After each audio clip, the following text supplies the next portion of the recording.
Okay, let's dive into this stack of notes and transcripts we've got here. It looks like some fantastic material, all really focused on helping you build real confidence when you're speaking English. That's right. We've been looking through notes from a session that was all about practical English speaking practice. The main goal seems to be getting you, the listener, comfortable actually using your voice. And our mission for this deep dive is pretty clear. We want to cut right to the good stuff. We're pulling out the most essential phrases, yeah, but also, maybe more importantly, the practical strategies, the source highlights. Especially those methods for practicing when you're, on your own, which is huge. Totally. Think of this as your shortcut, your accelerated path to feeling way more self-assured when you speak English. We're going to cover quite a range, actually. Everything from like basic hellos to some really clever techniques like talking to yourself in the mirror. It sounds simple, but we'll get into why it works. So where does the source suggest starting? It really lays out the absolute fundamentals first, not just lists of words, but like the essential toolkit you need to even begin a conversation. Exactly. It kicks off with the simplest stuff, greetings. Yeah. Your basic, hi, how are you? And the replies, I'm good, thanks. And you? Or I'm doing great, that kind of thing. Yeah, they might seem almost too simple, right? But the source really stresses that getting comfortable with these, almost making them automatic, is key. It lowers that first barrier, doesn't it? It just gets the English flowing without overthinking it. Right. And then, building right on that, it moves to introductions. Core phrases like, hello, my name is Ak, simple stuff. What's your name? Nice to meet you. Again, fundamental, but you can't really connect without them. Then it branches out a bit, those little daily check-ins, the small talk that kind of fill the gaps. How was your day? It was good, thank you. How about yours? Or even just saying how you feel. Like, I'm feeling happy today, or maybe I'm a bit tired. The point isn't deep conversation yet, it's just voicing simple personal info easily. Okay, so from those basics, how does the source suggest expanding? It looks like it moves into talking about things you actually enjoy. Yeah, using really simple sentence structures, like asking, what do you like to do? And it gives examples everyone can relate to. I like reading books, I enjoy playing soccer. Listening to music, watching movies, gardening, video games. All used as ways to practice talking about hobbies with simple sentences. And it's the same straightforward approach for specific interests, right? Like books. I'm reading a mystery novel, or for music, like pop music. Sports. My favorite sport is swimming. Very direct. Even daily habits become conversation starters. I drink coffee every morning. I go for a run in the evening. Things you do every day. I wake up early. I brush my teeth after breakfast. What strikes me is the emphasis here isn't on having a huge vocabulary right away. It's about getting comfortable using these basic structures in common situations. Yes, that's the core idea. Fluency isn't just word count, it's the ease, the lack of hesitation when you form these simple, essential sentences. These are the building blocks you'll need for practice later.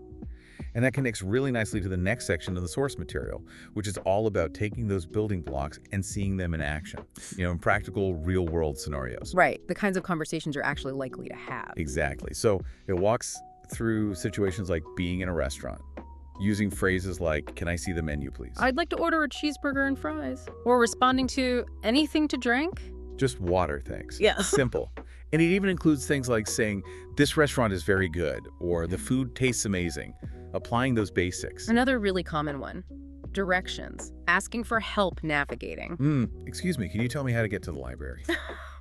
Or giving simple directions, go straight, then turn left at the traffic light. Or just, where is the nearest bank? Stuff you definitely need if you're traveling or even just out and about in an English-speaking environment.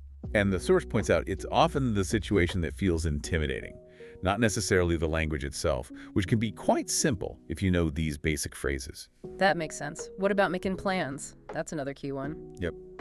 Cover 2. Do you want to meet for coffee tomorrow? Followed by, yes, that sounds good. Or suggesting a time. What time works for you? How about 3 p.m.?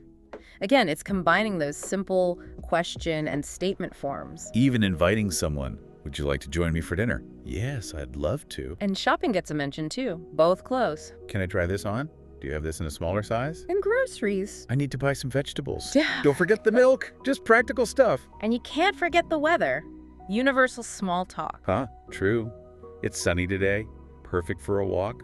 Or it might rain later. I hope it doesn't rain. simple observations. The source also touches on things like family, I have 2 brothers. I live with my parents. holidays, and travel. I'm going to the mountains this summer. I want to visit Japan someday.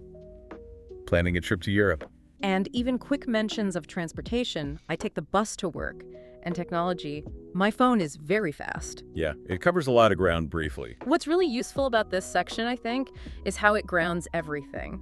It takes learning English out of the abstract and shows you exactly where these phrases fit in. It makes practicing them feel much more relevant and hopefully less daunting for real life. Okay, now this next part. This is where the source gets really interesting, I think. Especially if you find it tough to, find people to practice with regularly. The solo practice section. This is crucial. It really is. It makes a powerful case for practicing by yourself. It's not just about knowing the words, it's about actually getting comfortable saying them out loud. And the source gives really specific, concrete things you can do, right? Not just vague advice. Exactly. Like one simple suggestion is literally greeting yourself in the mirror. Saying good morning, your name, out loud. Feels a bit strange at first, maybe. Maybe. But the source highlights the benefit isn't just hearing your voice, it's also psychological. It helps you feel more confident because you're actively performing the act of speaking. You're doing it, even if it's just for you. Okay, I see that. Another one. Just describe what you see around you. Simple sentences. The sun is shining. The birds are singing. The chair is brown. The notes say this is really effective for building simple sentence fluency, using vocabulary you already have immediate access to. Precisely. Or narrating your own actions as you do them. I am making coffee.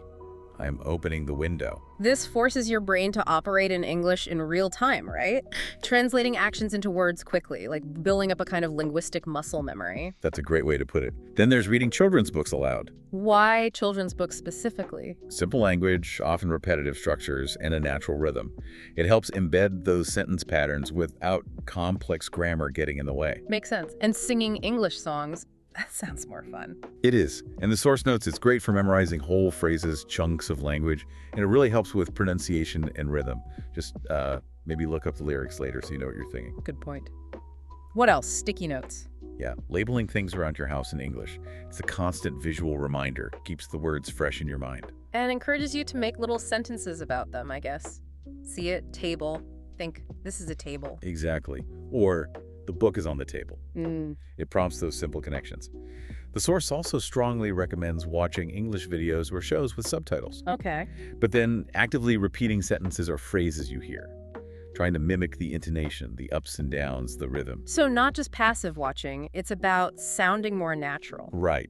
And maybe the most direct self-improvement tool, recording your own voice. Ooh, that can be tough. People often hate hearing their own voice. They do. But the source is clear.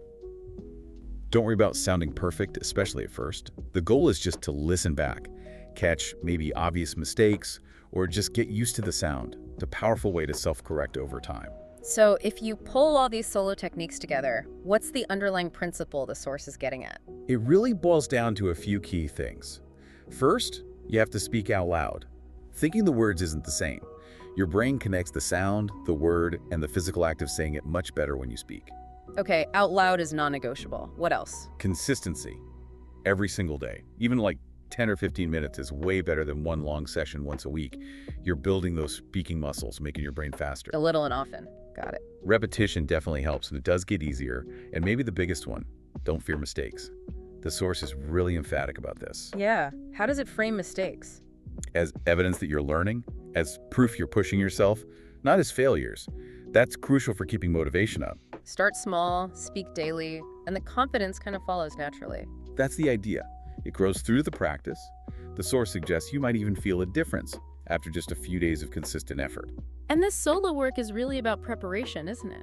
Absolutely. It lets you build that foundation, that basic comfort level, before you even need to talk to someone else. It makes those real conversations feel much less intimidating when they happen. Okay, so let's pull all this together then. What's the big takeaway for you, the listener, from this deep dive into the source material? I think the main message is that building speaking confidence in English isn't some kind of magic trick. It's actually achievable. and it happens through consistent practice. And crucially, you don't have to wait for a teacher or a conversation partner to get started. That's really empowering. It is. The source gives you a clear roadmap, actionable steps you can take right now, today, using simple language and these solo practice techniques. So this deep dive hopefully gives you that framework. The specific phrases, yes, but more importantly, the how. How to weave this practice into your daily life and start moving past that feeling of being intimidated or stuck. And maybe if there's one final thought to leave you with, drawing directly from this material, it's this. Yeah. Don't underestimate the power of just speaking English out loud to yourself. Yeah. Yeah, every day, starting with really simple sentences. The source suggests that consistent daily effort, even if it feels small, is kind of the secret ingredient. That's where the confidence and fluency really start to build. That consistent effort is the key. It's definitely within your reach. You absolutely can do it.